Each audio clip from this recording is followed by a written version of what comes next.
More examples here. Example number 6 says that we have this circuit, and given for the transistor that V threshold is 0.5 volt, mu NC oxide is 20 microampere per volt square, L 1 micrometer, W 40 micrometer. We need to design this circuit such that the current IDS is 0.4 milliampere, and we need to find, design means here, we need to find the value of the resistance RD and the value also of the voltage of the drain ID. So, given the current 0.4, we need to design or find the value of VD and RD. Of course, as you see, since we have a feedback link from the drain to the gate, this means that this transistor is saturation because VDS will be equal to VGS, which is greater than, for sure, VGS minus V threshold, right? So this transistor will be in saturation.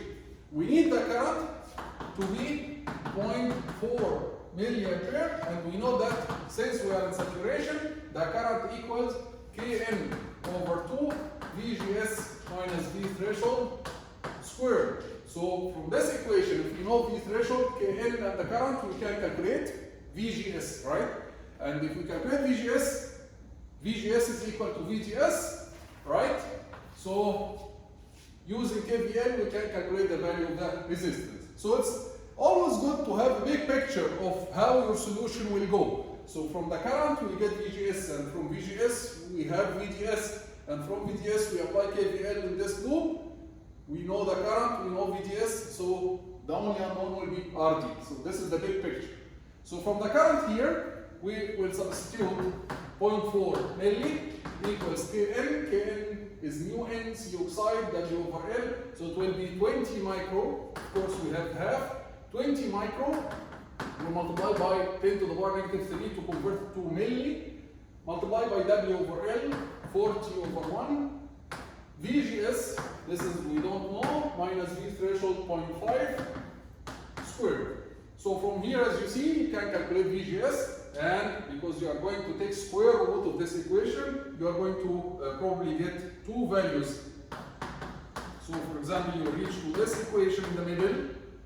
I'm not going to do all the steps, I'm going to give you the key steps. From this step, you will be able to obtain the VGS either it will be 1.5 or it will be negative 0.5. Of course, since our transistor is on, working with a current, VGS cannot be negative 0.5. It cannot be less than V threshold, otherwise the transistor will be off. So this solution is invalid because it will lead that the transistor is off while we know for sure that the transistor is on and it has a current, it is saturation, right?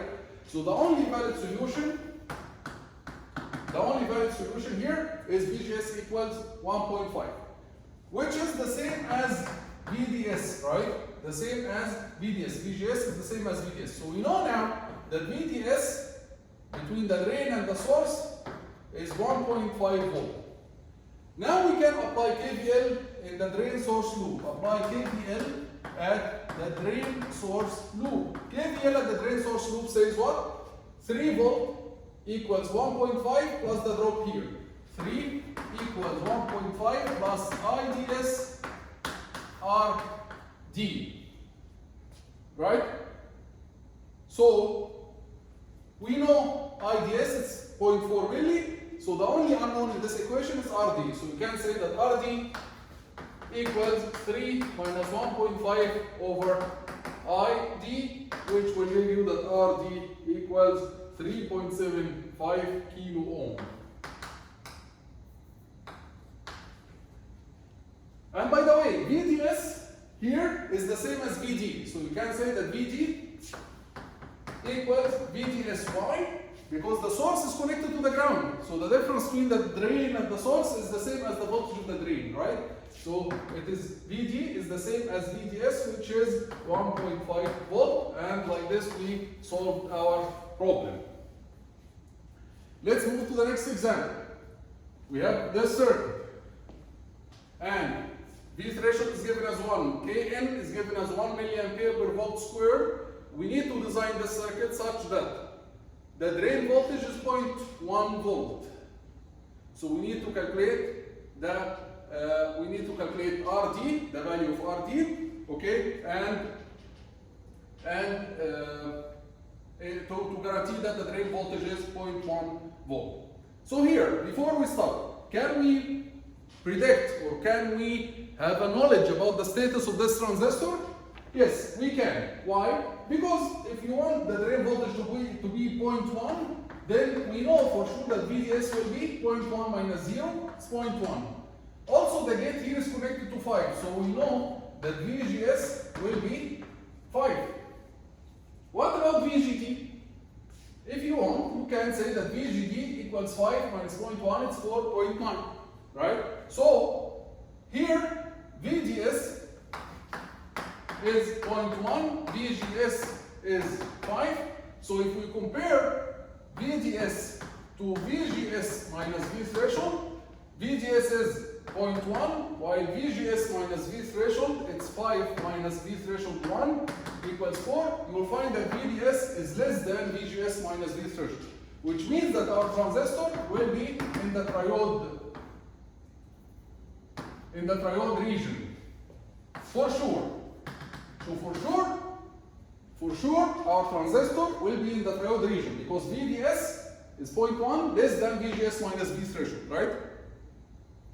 So we can calculate now the current. We can calculate the current. We can say that the current of the transistor, why are we going to calculate the current? Because we need to find the resistance, right? And in order to find the resistance, we have to apply KVL here. So we need to calculate the current so that the resistance is the only unknown in this loop, right? So the current will be Kn in the triode region, Kn multiplied by VGS minus V threshold minus VDS over 2 multiplied by VDS. This is in the triode region. So Kn is given as 1 milliampere per volt squared, and I prefer always to write the units of Kn here just to avoid any mistake, right? Because sometimes it's given as micro, sometimes it's milli, so it's better to write the units so that you're sure that you are writing the correct numbers. VGS minus V threshold is 5 minus 1 is 4, minus VDS over 2, 0.1 over 2 multiplied by VDS. So we can calculate the current from here. We'll find that the current is 0.395 milliampere. Once we calculated the current, we can say apply KVL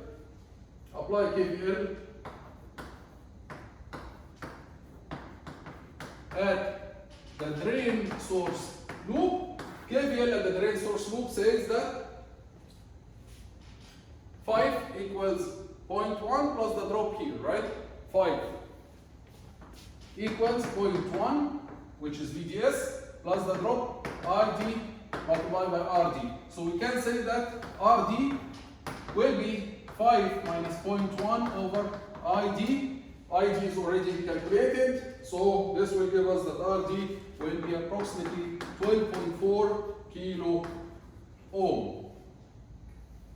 Finally, it says what is the effective resistance between the drain and the source at this operating point. At this operating point, what is the effective resistance between the two terminals of the transistor, the drain and the source? Effective resistance means what? Resistance is voltage over current. So the voltage between the drain and the source is 0.1. And the current between the drain and the source, which is ID, we calculated it to be 0.395 milliampere. So the effective resistance will be what? The effective resistance will be, let's call it RDS. Effective resistance will be the voltage between the drain and source over the current between the drain and source. Voltage between the drain and source is 0.1 over the current between the drain and source, 0.395 milliampere. So this will give you the effective resistance to be 253 ohm. So this is how we calculate an effective resistance at a certain DC operating point. You just divide the voltage at this operating point between the drain and source over the current between the drain and source. You get the effective resistance between the drain and the source. Let's take one more example, example number 9, where we have two transistors connected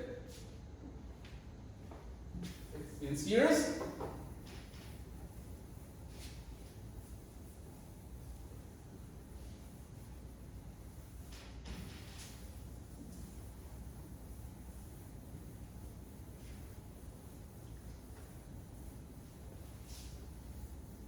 So we have two transistors connected like this. Example number 9. Example number 8, by the way, is very similar to example number 1, so I'm not going to solve this. You can give it a try by yourself. So example number 9 will be a circuit with a resistance like this, transistor, and then another transistor, then ground, and then we have feedback from here to the gate, feedback from here to the gate. And given that the voltage here is 3.5 volt, given also that the voltage here is 1.5 volt, and this is a resistance R and 5 volt here, and then the current in this resistance is 120 microampere. And then it says, the example says, design the circuit in this figure for the shown currents and voltages. Find R and W over L. Find R and W over L of each transistor. So we need to find W over L here, W over L here. Okay?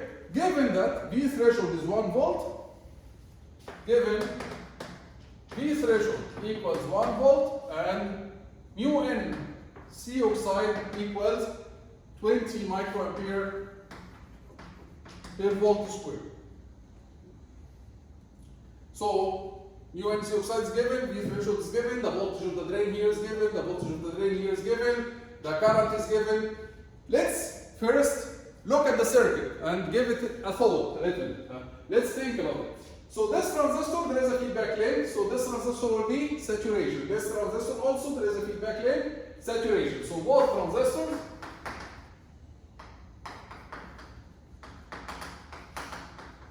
are saturation. Both of them are saturation. The voltage of the drain here is given, 3.5. And the voltage of the source is also given, 1.5. So VDS will be 2 volt. Same for VGS.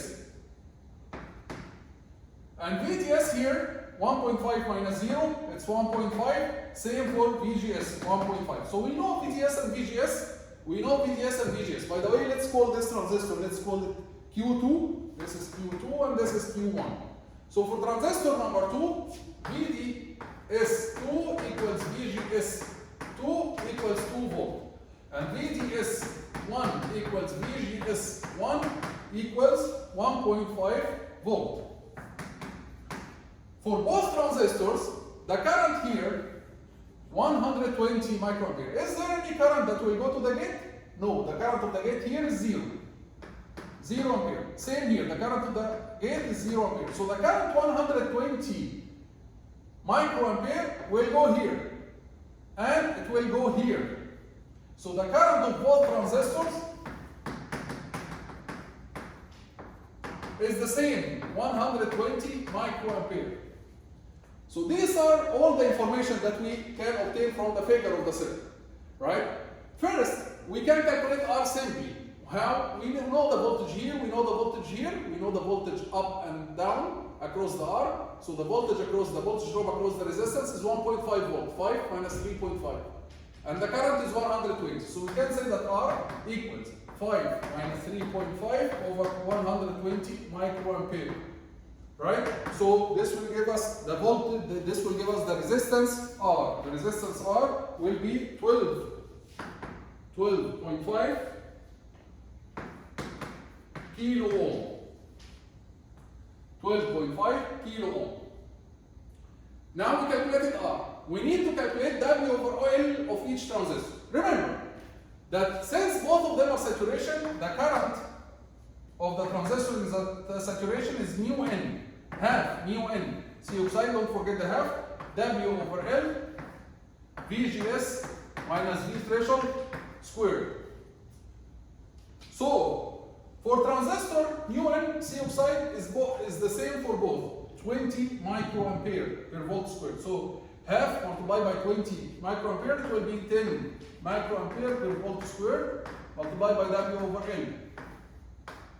VGS minus V threshold is the same for both, 1 volt, equals the current. The current also is the same for both. The current is the same for both, 120 microampere. Now, for transistor number 1, we have VGS different from transistor number 2. So for transistor number 1, we substitute here VGS1 and we calculate W over L1. For transistor number 2, we substitute here VGS2 and we will be able to calculate W over L2. So this is what we will do. This is the equation of the current in saturation, right? Both transistors are in saturation. Both transistors, they have V threshold equals 1. Both transistors, they have mu NC oxide equals 20. So 20 over 2 will give you 10. But transistor number 1 has a different VGS from transistor number 2. Right? So what we'll do for transistor number 1, we'll say 120 micro equals 10 microampere per volt squared. And again, I insist that you write the units here. W over L1, we are going to call it W over L1. VGS1 minus 1 squared. VGS1 equals 1.5. So you substitute here 1.5 and you'll be able to calculate W over L1 to be W over L1 to be 24. You do the same for transistor number 2. 120 microampere equals 10 microampere per volt squared. W over L2. Why? Because this is for transistor number 2, where here we substitute VGS2 minus 1 squared. VGS2 equals 2 volt. We substitute here, and the only unknown is W over L2, where we can calculate it to be 6. So now we calculated W over L1 and W over L2 for this circuit to guarantee that the current is 120 microampere and the voltage here is 3.5, the voltage here is 1.5. We'll stop here and see you in the next video.